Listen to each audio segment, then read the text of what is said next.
I've long since been a fan of the Audi A1. I reviewed it some years ago and I thought it was really good with its clamshell rear end and a kind of round features to the car. Audi's thrown away all of that and now made this very sharp, very straight-edged A1. I love this little vent here in the front, it's really nice. It's in this baby blue, I'm sure there's a real name for that. It's got a black roof on it. It's got a lot of features. Under the bonnet of this one is a 1 litre, 3-cylinder, 116 brake horsepower engine. The bad news is this car standing in front of me right now is 40 grand. No nice way of saying that. 40 grand for a 5-door hatchback. Welcome to the wonderful world of WLTP and this wonderful tax we have in Ireland, a double taxation system which has VRT. So we pay an inordinate amount of tax on a car like this, which makes it 40 grand for a 1 litre, 3-cylinder engine. So let's find out what exactly makes a 1 litre, 3-cylinder, 40 grand Audi A1 tick. The thing is, Audi are really good at what they do. They really do make good, honest vehicles. I love what they do. And I love what they've done in here, particularly visually. I've got a sweeping dashboard that undulates towards me and then back away from me on the other side. It's very, very pleasant to look at. Very nice. I have 2 USB ports. I have this new one, which is a smaller USB, which I think is a great way of phone companies selling more phones because I don't have a USB that can connect to that. So they've installed a second USB. So 2 different kinds of USB ports in the front. Anyway, at least there is a USB port there. Now there's a little tiny cubby hole there, and I have a wireless charging device system here in the middle as well. 12 volt sockets here in front, and then I have a bank of buttons that tell me about drive select and traction control. Then I have the air conditioning system, which is done still on physical buttons, top marks on that one. I have active cruise control here. I have all my lights and wipers are where they should be, and all the steering wheel mounted controls are in the right place. Double vents on this side, and there is a glove box here which is very big. It's one of the biggest ones I've seen in this market. Now, seating position is actually really good. When you start it up, it's weird to hear the little whiz of a 3-cylinder engine in an Audi, which is kind of strange. On my head it's weird because I expect Audi to, you know, have that kind of Vorsprung durch technique stuff going on the whole time. But anyway, still it works. We'll come to the engine driving after. I have an electronic dash here which gives me that view system. We've seen it before in Audi, but it's actually weird to see it in a small cabin like this. Features are quite nice. I love the colour scheme, the kind of black and red and grey feel to the whole thing. Fuel economy wise, I've actually done, and I've been asked to do old school stuff, so I've actually done about 45 miles to the gallon in this car consistently. That's very consistent. I've done 400 kilometers on less than half a tank, and it says I can do another 300 and something kilometers to go yet. So it's been very fuel efficient, which I've been really weird about because I actually took it to the airport on Tuesday and drove it home from the airport on Thursday. So it was like proper motorway runs in it as well. So it's done very well on the fuel economy. Now in the center here I have this touchscreen system for the radio and the media and the telephone and navigations and all that sort of stuff's in there as well.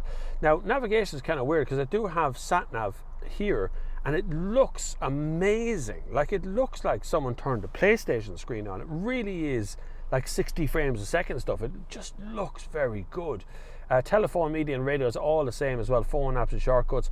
You can slide to do whatever you want to do, but they've kept the heating controls out, so this is very easy here. What I do miss is a button for dual. I hate when the air conditioning temperatures are 2 different temperatures on the different sides of the car. I hate it. It's just a little bugbear thing. Heated seats are also in this car as well. So you can see why I'm talking about it being 40 grand. There is a lot of stuff in the car that you just don't expect to see in an Audi A1.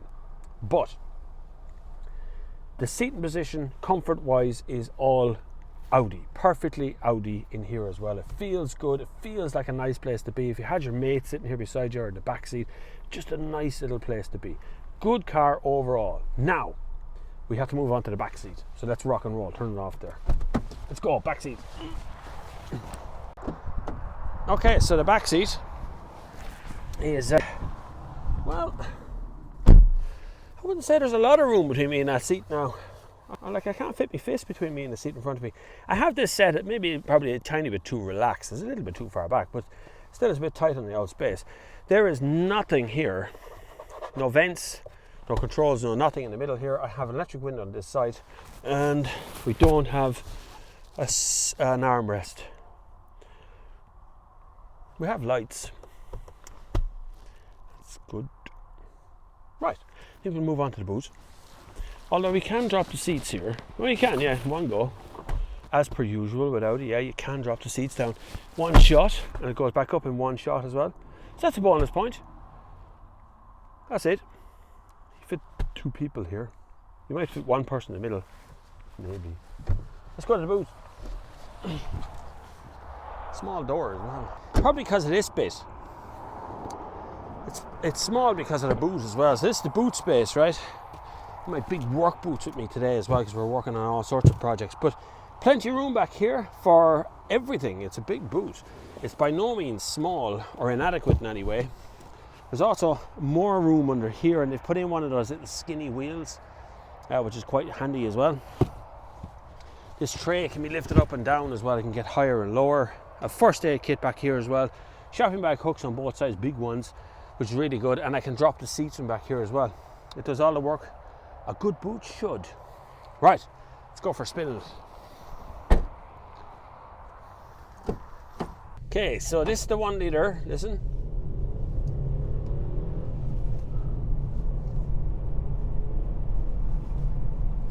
I'm actually a great fan of little engines in little cars, because you use about 100% of its power all the time, and so it's fun all the time. You never have to try and find the limit of what's capable of, because it's always incapable. So I kind of like that.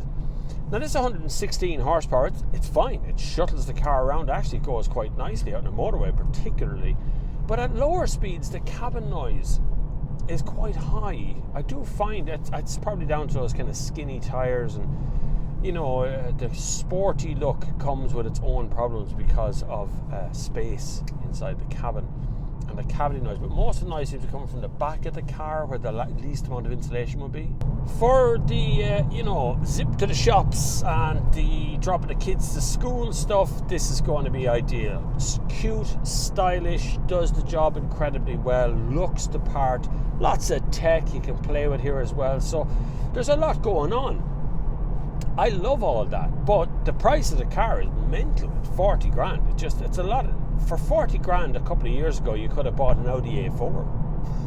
Like, it's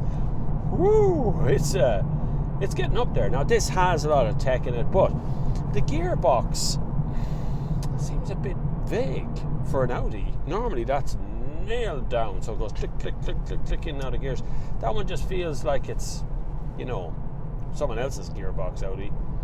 Could be down to weight. You'll always find there's a good marketing reason as to why they've done something like that.